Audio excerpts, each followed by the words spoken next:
So ఈ రోజు ఈ ఆత్మన్న లోభంతో ఉంది.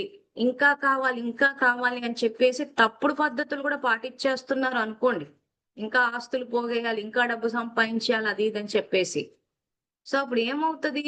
ఆత్మకు అక్కడైనా వైద్యం చేస్తాడు. పరధర్మంలో ఉన్న ఆత్మని, లోభంతో ఉన్న ఆత్మని సంతృప్తి ఉన్న స్థితికి తీసుకొస్తాడు. జ్ఞాన యోగాల ద్వారా. సో జ్ఞానాన్ని ఇస్తాడు.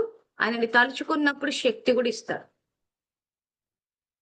సో ఈ రకంగా మనల్ని మనము బయట వాతావరణం నుంచి, బయట అంటు రోగాలు, ఆత్మకు అంటుకునే రోగాల గురించి మాట్లాడుతున్నాను. దేహానికి అంటుకునే రోగాల గురించి కాదు. సో బయట నుంచి తీసుకోము.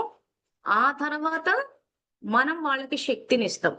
సో అప్పుడేమవుతుందంటే ఆ మైండ్ స్టేబుల్ గా ఉండి స్థిత ప్రజ్ఞ, మనం ఏదైతే ఈ పదాన్ని వింటూ పోతున్నామో ఈ 2వ అధ్యాయంలో, స్థిత ప్రజ్ఞ, ప్రజ్ఞ ప్రతిష్ఠితం అవుతది అనంటే బయట నుంచి తీసుకోకపోవడము, మళ్ళీ మీద నుంచి మనమే వాళ్ళకి ఇవ్వడం. దీన్ని సేవ అని కూడా అంటారు. సేవ అంటే ఇవ్వడం. ఇప్పుడు మైండ్ స్థిరంగా ఉంటుంది. స్థితి స్థిరంగా ఉంటది. ఎప్పుడైతే మన స్థితి స్థిరంగా ఉంటదో పరిస్థితుల పవరే లేదన్న విషయం తెలిసిపోతుంది. సో ఎందుకంటే పరిస్థితుల వల్ల మేము ఏం చేయలేకపోతున్నాం అంటున్నారు. సో అందరికీ మళ్ళోసారి గుర్తు చేస్తున్నాను.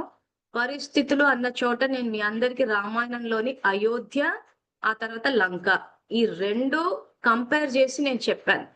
సో పాత ఎపిసోడ్స్ కూడా ఒకసారి చూడండి. రామాయణం రెఫరెన్స్ ఇచ్చి ఏదైతే పరిస్థితుల గురించి చెప్పానో సో మీకు అర్థమవుతుంది. సో పరిస్థితిలో యాక్చువల్ గా పవర్ లేదు.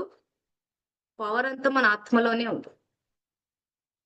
కానీ మనం ఏంటంటే పరిస్థితుల్లో, వ్యక్తుల్లో పవర్ ఉంది అనుకుంటున్నాం.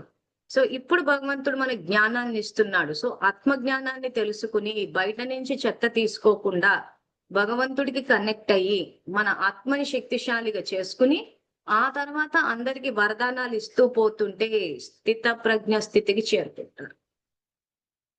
సో ఇది ఆత్మజ్ఞానం ప్రాక్టికల్ లైఫ్.